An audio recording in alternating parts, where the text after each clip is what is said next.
Hello, in this video I'll try to explain an assembly language program to multiply two numbers, and also I'll explain how to use Keel Microvision tool to develop and execute the program. So to use the Keel Microvision tool, you just double click on Keel Microvision shortcut.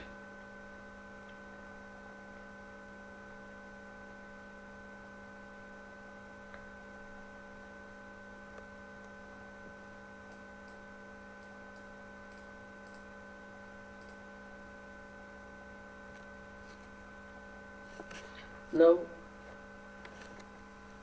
in this case, if any earlier project is already opened, you just go to project and close that project. If you want to create a new project, go to project, create new Microvision project and give the project name. I'll give program 2, okay, as a project name. It asks for the device. So here we are using LPC 1768 microcontroller in our laboratory. Actually this device is from NXP company, so I have to choose the device from NXP company. The device is LPC 1768. The description of the device is listed at the right hand side of the window. You can refer it out. Okay, click on OK, click yes and click yes. A target file will be created. Okay, within this target file there is a source group. In the source group, by default startup file pertaining to assembly language is added, that is startup underscore lpc17x6.s. Suppose if you are developing your program in assembly language, this startup file is sufficient. If at all if you are developing your program in C language, you have to add a system file corresponds to C language also. In this example I am also writing C program, that's why I have to add that startup file corresponds to C program. So I'll go to add files to group source group 1. Then this C file, startup file pertaining to C language, is actually stored in C drive, because while installing the tool, by default it's going to locate at the C drive. So in C drive you search for a folder called Keel. Within the Keel folder you have to search for an ARM. Okay, in ARM there is one more folder called startup. In startup you have to go for NXP. There you have to select LPC17x6 and you have to see here LPC startup .s file is visible. If you just change the source file from ASM to C, so that system underscore lpc17x6.c file will be available here. Select it out, add and close. Okay, so that file will be listed under source group 1. Now let me create a new file. Or go to file, select new file. So this is an editorial window where you can develop your program. Now I already have a program. I'll just copy paste it.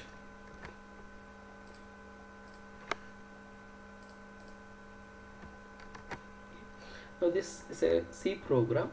So if it is a C program, you have to save that file as a file name with an extension .c.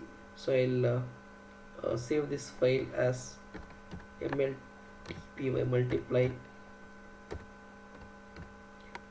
.c. okay, multiply .c. This is my file name. .c is an extension for C program file. Similarly, I am going to create one more file. There I am going to develop assembly language program. So the assembly language program should be saved with an extension .s. Okay, it's supposed to be saved as file name with an extension .s. I'll save it as 2_number.s. okay. In assembly, the assembler directives and the instruction should be start after one tab space, whereas the label should be start at the initial point of the editorial space. Okay, this is the procedure for developing an assembly language. Okay, except entry point. Now let us look into the program flow. Here I have used a C program. So this C program is used to call a subroutine, that subroutine is written in assembly language. Okay, here I have included lpc17xx.h. This is an header file. So all the associated structure of lpc1768 microcontroller and necessary functions are under the structure lpc17xx.h. I'm going to declare a function mul2. It's an external function mul2. It's of void type. It doesn't return anything to the main program. This statement is initializing the main program. Now this is system initialization. It's an inbuilt function provided by CMSIS. It's a standard function to initialize the system, and mul2 is a function. This function or a subroutine is written in assembly language. The while one statement is written to indicate the no operation states. Okay, your program will be terminate at this point. Okay, so once your program flow execute mul2, the program control transfer from main program to a subroutine. Here the subroutine is written in assembly language. Here area product code read only is an assembler directive which is actually declares or which is going to reserve some memory area, is of kind read only code memory with the name of product. Okay, it is to reserve some memory area, read only code memory area, and the name of that area is product. Export mul2, this is a linker reference. Okay, export is an assembler directive again, which is a linker reference. So this linker reference is important when you want to, when the program is being called from the main program. Entry is an assembler directive which indicates the entry point of the program or where the first instruction is supposed to be executed. Mul2 is a label. A label should be always starts from the start point of the editorial window. Okay, here move r1 comma 03, it is a data transfer instruction where the immediate value decimal value 03 is loaded to r1.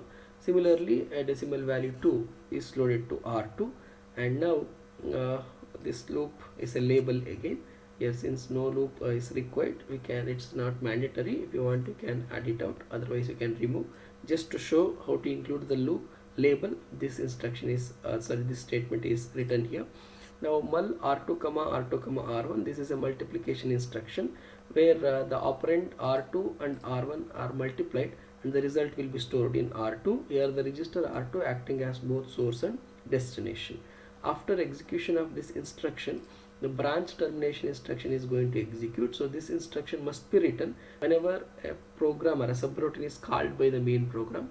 So this indicates the end of the subroutine and your program control returns from subroutine to main program. Okay, and it's the end of assembly program. Okay, the end of the program is indicated by an assembler language end. Okay, this is about the program. So after execution of this instruction, the 2 into 3 6, that result will going to store in r2. Okay, after termination, your program control go back to main program and it will going to halt at this stage. This is about main program.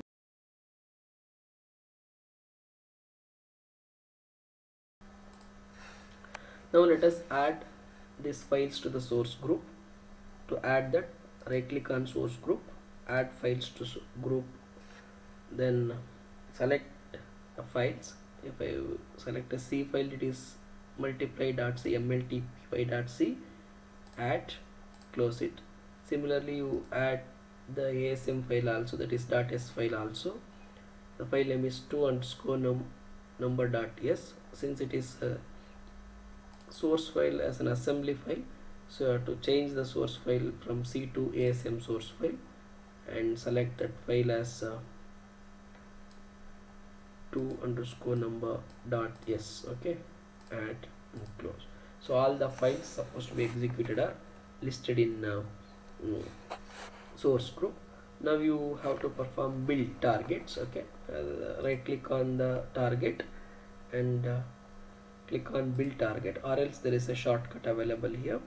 Okay. Now this returns with 0 errors and 1 warning. Let us see what's the warning.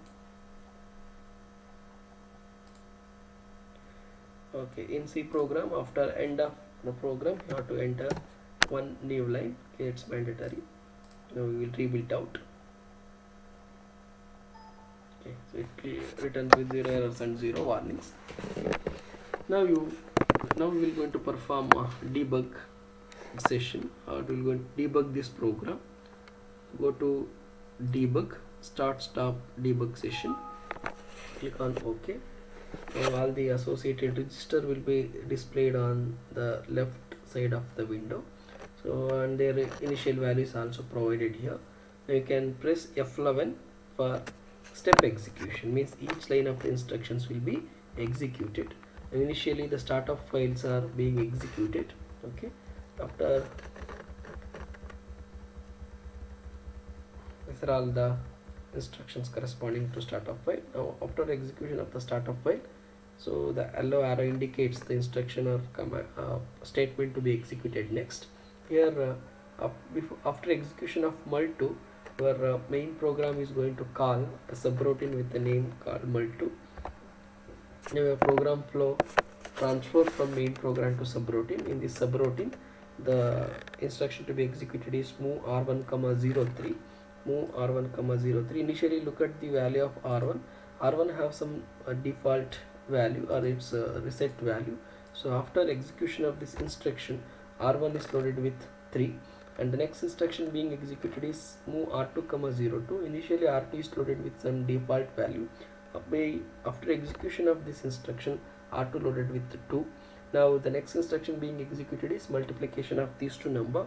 See, look into the initial value of the r2 is 2, and after execution of this instruction, the result of r2 and r1 is multiplied and the result is stored in r2, and you can see that the value of r2 becomes 6. And after execution of this multiplication instruction, your control flow is going to execute branch termination instruction. So after execution of the branch termination instruction, the control flow or program flow go back to the main program where there is no operation. Your system is going to halt, this program is going to halt at this stage. So this is about the debug session, and we have to observe what's the value of the register before execution and after execution. Okay, that's all about the program flow and how to execute this program in Keil Microvision tool. Okay, you come out from start stop debug session, and suppose if you want to download the program to LPC1768 microcontroller, then it is necessary to create the hex file. In order to create the hex file, you have to right click on target and option for target, and there is a option called output where you have to check for create hex file. Okay, so if at all for all part B programs, that is software program, with the help of Keil Microvision tool, the built file should be created. That means hex file for the particular source file should be created, and that hex file must be downloaded to LPC1768 microcontroller.